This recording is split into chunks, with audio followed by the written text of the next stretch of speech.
বিনিয়োগের ফেরতের যে বিষয়টা সেটা খুবই গুরুত্বপূর্ণ, যেটা আপনাদের জানা দরকার। 2012 সালে যখন দুদক মামলা করে তার কিছুদিন পর 12 সাল থেকে শুরু হয় এবং 13 সাল, এই দুই সময় দুদকের পক্ষ থেকে দুর্নীতি দমন কমিশন পারমিশন পিটিশন নাম্বার 154 অনুযায়ী ডেস্টিনি গ্রুপের স্থাবর অস্থাবর এই সকল সম্পদগুলা অ্যাটাচমেন্টে নিয়ে নেয় এবং এই সম্পদগুলা রিসিভার হিসেবে পুলিশকে দায়িত্ব দেওয়া হয়। ঢাকার যে সম্পদগুলো আছে সেটা আপনার ঢাকা মেট্রোপলিটন পুলিশ কমিশনের আন্ডারে, আর ঢাকার বাহিরে যে সম্পদগুলো আছে সেগুলা পুলিশ সুপারের আন্ডারে, কিন্তু সকল সম্পদগুলা রিসিভার হিসেবে পুলিশ আছে দায়িত্বে। এখন এই সবগুলো সম্পদ কিন্তু পুলিশের দায়িত্বে আছে। যেহেতু পুলিশ রিসিভার, আদালতের নির্দেশনা অনুযায়ী তারা দায়িত্ব পালন করছেন। এখন এই সম্পদকেও বিক্রি, হস্তান্তর, স্থানান্তর করার কোনো সুযোগ নাই যতক্ষণ পর্যন্ত আদালত থেকে কোনো নির্দেশনা বা রায় না আসবে। সম্পূর্ণ ডিপেন্ড করবে আদালতের উপর। আদালত যখন নির্দেশনা দিবে তখন আমরা এই বিষয়গুলো কাজ করা যাবে, এর আগে করা যাবে না। এখন আদালতে জিম্মা কি কি আছে? ডেস্টিনি গ্রুপের সকল সম্পদ, শুধুমাত্র কিছু সম্পদ আছে যেগুলা 2013 সালে আদালতে আবেদন করে মূলত এই সম্পদগুলো ব্যবহার করার জন্য নেওয়া হয়েছে। কি কি? সাহারা আলী সেন্টারের 3টা ফ্লোর, মাহতাব সেন্টারের 2 তলা 3 তলা 11 তলা 14 তলা, এইগুলো ব্যবহার করার জন্য, শুধুমাত্র ব্যবহার করার জন্য পারমিশন আনা হয়েছে। আচ্ছা, এই বাকি সকল সম্পদ পুলিশের তত্ত্বাবধানে আছে।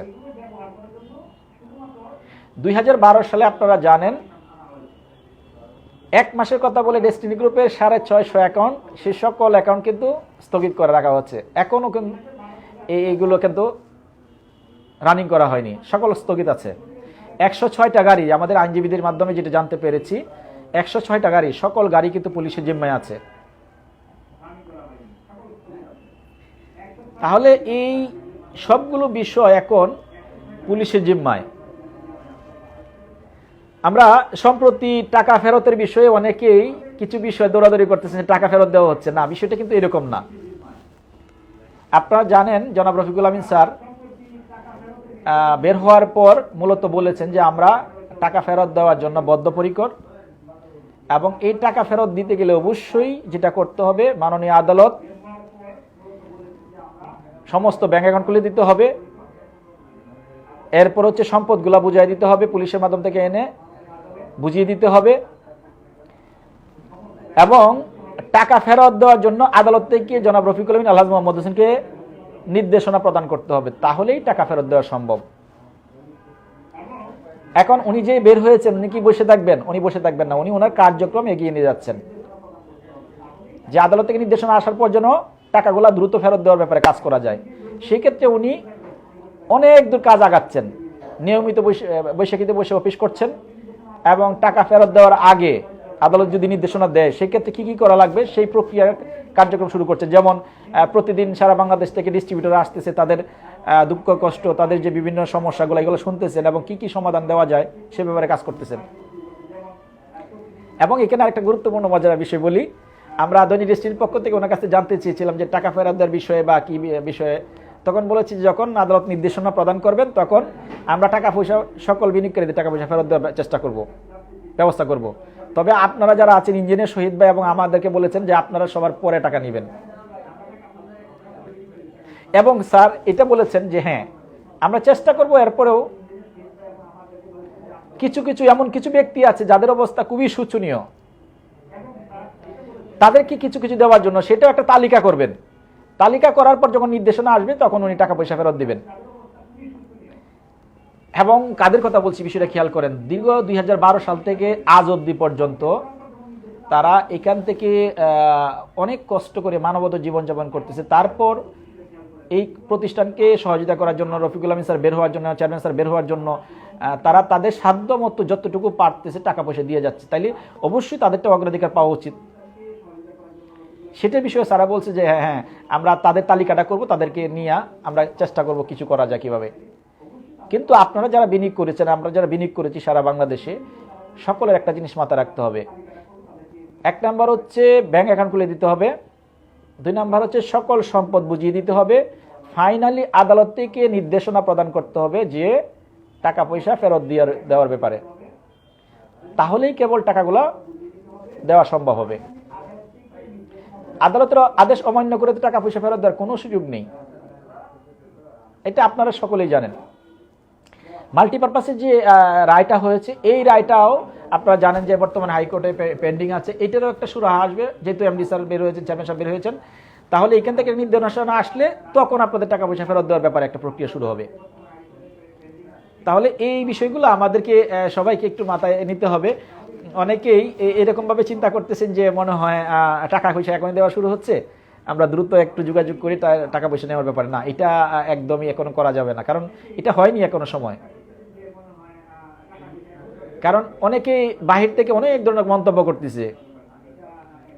একটু জিনিস চিন্তা করেন, জনাব রফিকুল আলম, আলহাজ মোহাম্মদ হোসেন, আপনার এবং আপনাদের আমাদের টাকা দেওয়ার জন্য আমাদের জন্য ওনারা 12 বছর জেল কেটেছেন, আমাদের জন্য ওনারা পরিশ্রম করছেন। ওনারা বের হওয়ার পর 1-2 মাস সময় রেস্টে যেতে পারতেন, সেটা কিন্তু করেননি। বের হওয়ার পর দিন থেকে কাজ শুরু করেছেন। কাজে আপনাদেরকে প্রতি একটু উদাত্ত আহ্বান থাকবে, আপনারা সঠিক তথ্যটুকু জানবেন, সঠিক তথ্য জেনে তারপর সেইভাবে কাজে আগাবেন। টাকা ফেরত পাবেন এটাও নিশ্চিত, তবে এই 3টি কাজ হওয়ার পর সেই পর্যন্ত আপনাদেরকে অপেক্ষা করতে হবে। এবং ব্যবসা চালু করার জন্য সেই ব্যাপারে উচ্চ আদালত থেকে পারমিশন নেওয়ার সকল এই বিষয়গুলো কাজগুলো আগাচ্ছেন। স্যারের জনাব রফিকুল আলম স্যারের ওয়াইফ আপনারা জানেন যে প্রায় 3 বছরের উপরে বর্তমানে কাশিমপুর কারাগারে আছেন। ওনাকের বিষয়টা নিয়ে উনি কিন্তু সময় দিতে পারছেন না, শুধু বিনিয়োগকারীদেরকে সারাক্ষণ কাজ নিয়ে ব্যস্ত থাকতে হচ্ছে সারাক্ষণ। এবং আপনাদের ডেস্টিনি গ্রুপের জন্য বা এই টোটাল আপনারা যারা দুঃসময় ছিলেন, আপনাদের জন্য আমরা প্রতিনিয়ত জানাচ্ছি অনেক সুসংবাদ আসতেছে, একটু অপেক্ষা করেন। যেহেতু ওনারা বের হয়েছেন, সুতরাং বিনিয়োগের টাকাও পাবেন, ব্যবসাও করতে পারবেন। একটু অপেক্ষা করতে হবে, তাড়াহুড়া করা কিছু নেই। আমাদের বিষয়টা হচ্ছে এইরকম। এখন আমি এই এক্সাম্পলটা দিয়ে শেষ করি। দেখেন, বিগত সরকারের থাকা অবস্থায় প্রায় 16-17 বছর মানুষ অত্যাচার, নির্যাতন, নিষ্পেষিত কিভাবে হয়েছে। 5 আগস্টের পর যখন ডক্টর ইউনূস স্যারের সরকার আসলো, আসার পর মানুষ দাবি আর দাবি, প্রত্যেকের অভাব নাই। এই নার্স বেরিতেছে, এই শিক্ষক বের হচ্ছে, এই বিভিন্ন কর্মচারী বের হচ্ছে, এই সচিব আন্দোলন করতেছে। এই মানে কি বলবো রে ভাই, এই যে 17 বছর অপেক্ষা করতে পারছে, এখন আর 1-1.5 বছর অপেক্ষা করার কোনো ধৈর্য হচ্ছে না। একইভাবে এই ডেস্টিনির বর্তমান অবস্থা হচ্ছে এরকম। 12 বছর পর্যন্ত 1 টাকাও পায়নি, এমডি চেয়ারম্যানের সাথে সাক্ষাৎ করতে পারেনি। আসার কোনো বানিয়ে বলা ছিল না। ওনারা মুক্ত হয়েছেন, ওনারা এখন যেহেতু টাকা পয়সা ফেরত দেওয়ার জন্য সকল আশ্বাসও দিয়েছেন। এখন আদালতের বিষয়, এই আদালতের বিষয়টা আসার আগ পর্যন্ত আপনাদেরকে একটু অপেক্ষা করতে হবে। আদালত থেকে নির্দেশনা আসুক, আপনাদেরকে এই টাকা পয়সা ফেরত দেওয়ার জন্য ওনারা বদ্ধপরিকর। কিন্তু আদালতের নির্দেশনা ছাড়া তো দেওয়ার সুযোগ নেই। আমরা বিশ্বাস করি আপনারা যারা ডেস্টিনি যারা আছেন তারা অত্যন্ত সুশৃঙ্খল, আপনারা অনেক ভালো বুঝেন, আপনারা অনেক এই সম্পর্কে অনেক ভালো ধারণা আছে। আমরা বিশ্বাস করি যে আপনারা আপনাদের সেই শৃঙ্খলাটুকু, এই সম্মানটুকু জনাব রফিকুল আলম, আলহাজ মোহাম্মদ হোসেনের প্রতি রাখবেন এবং অন্য কারো কথায় কোনো ধরনের উচ্ছৃঙ্খল আচরণ করবেন না। আপনারা যেই এই ধৈর্যের পরিচয় দিয়েছেন, সেই ধৈর্যের ফলাফল ইনশাল্লাহ পাবেন। এখন আমি আবারও বলি, এই 12 বছর সময় পর্যন্ত যারা দিয়ে গেছেন, এখন শুধু সামনে এখন সময় আসছে আপনাদের নেওয়ার পালা। এখন নিবেন, শুধু ব্যবসার মাধ্যমে নিবেন, বিনিয়োগের টাকা ফেরত দিছে মানে নিবেন। এরপর 12 বছর পর্যন্ত যে আর্থিক সাপোর্ট দিচ্ছেন, এটার বিনিময়ে যখন আদালতের নির্দেশনা আসবে, তখন sir, MD sir, chairman sir আপনাদের জন্য অনেক কিছু অবশ্যই উপহার রাখছেন, সেটা পাবেন। সেটাতে বললাম যে শুধু নেওয়ার পালা। ব্যবসার মধ্যে অনেক ধরনের পরিবর্তন চলে আসছে, আপডেট চলে আসছে। মাননীয় সরকার মহোদয় যখন নাকি আপনার ব্যবসা করার জন্য পারমিশন দিবেন, তখন আপনারা কল্পনা করতে পারবেন না যে মার্কেটিং প্ল্যানটাকে কত আধুনিক করে কাজ করছেন এমডি স্যার। কত আধুনিক করেছেন এটা বুঝতে পারবেন যখন নাকি সরকার থেকে পারমিশনগুলো আসবে। এবং এখানে আরেকটা ব্যাপার হচ্ছে এরকম যে আপনার এখানে বলা আছে এরকম, যেমন এই ডেস্টিনি মেমোরেন্ডামের মধ্যে প্রায় 27টার উপরে কিন্তু এখানে ব্যবসা করার জন্য সুযোগ দিয়েছে। এই সবগুলো ব্যবসা করতে পারবে ডেস্টিনি। হয়তো এমএলএমটা আপনার বাণিজ্য মন্ত্রণালয়কে অনুমোদন নিতে হবে, বাকি সকল ব্যবসা কিন্তু আছে। হাউজিং বলেন, টেলিকমিউনিকেশন বলেন, ঠিক আছে, ট্রান্সপোর্টেশন বলেন, সকল ব্যবসা করা যাবে এরকম। তো ডেস্টিনি এই জাতীয় বিষয়গুলো করবে। আপনারা সকলে একটু ধৈর্য ধরে থাকেন এবং আমাদের সাথে থাকুন। আমরা চেষ্টা করব এটা আপনাদেরকে জানানোর জন্য, যারা যারা আমাদের ফলোয়ার আছেন আপনাদেরকে জানানোর জন্য। তবে একটা কথা মাথায় রাখবেন, আমরা মিথ্যা এবং বোগাস কোনো কথা বলার চেষ্টা করব না, করি নাই, করব না। 2012 সাল থেকে আমরা করে আসছি, আমাদের 12 সাল থেকে আন্দোলন চলছে, চলমান। আমরা কখনোই মরুভূমির মধ্যে মোটামুটি আমরা কাজ করেছি যখন কিছুই ছিল না। এখন তো এমডি চেয়ারম্যান চলে আসছে, ঠিক আছে।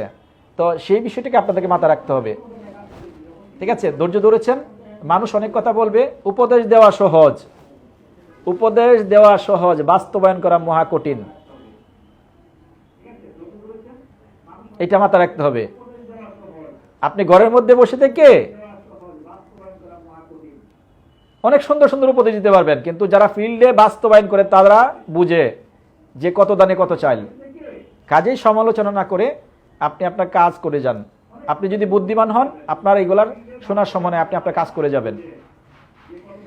প্রথম কথা হচ্ছে আপনি কাজ করছেন আল্লাহকে রাজি খুশি করার জন্য।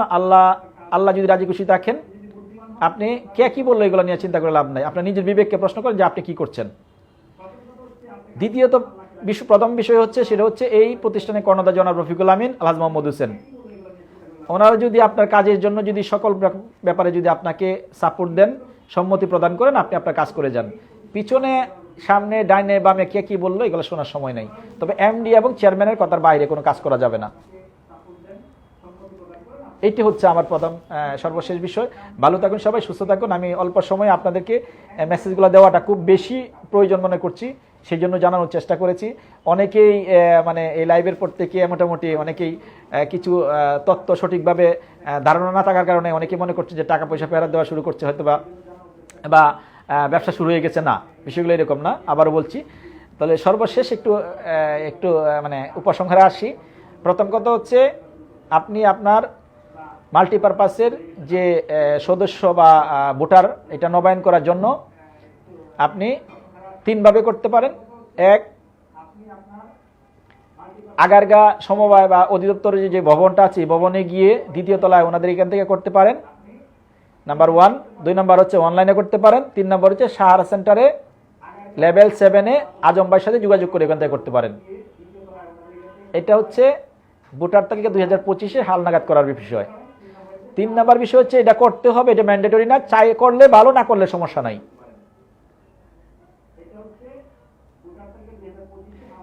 4 নাম্বার হচ্ছে বিনিয়োগের ব্যাপার। বিনিয়োগের বিষয়গুলো এই মুহূর্তে কোনো ক্রমে দেওয়া সম্ভব না, আদালতে নির্দেশনা না আসার আগ পর্যন্ত। আদালত থেকে প্রথম কথা হচ্ছে আদালত থেকে সম্পদগুলো জনাব রফিকুল আমিন, আলহাজ মোহাম্মদ হোসেনকে বুঝিয়ে দিতে হবে। 2 নাম্বার হচ্ছে অ্যাকাউন্টগুলো খুলে দিতে হবে, গাড়িগুলো বুঝিয়ে দিতে হবে। এরপরে আদালত থেকে নির্দেশনা প্রদান করতে হবে যে আপনারা আপনাদের বিনিয়োগকারীদের টাকা পয়সা কি করেন, ফেরত দেন।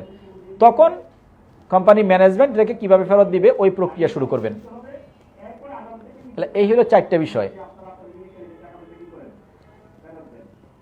5 নাম্বার বিষয় হচ্ছে যে আপনারা অন্যের কথায় কোনো সময়ই অতিরিক্ত কোনো ধরনের করবেন না।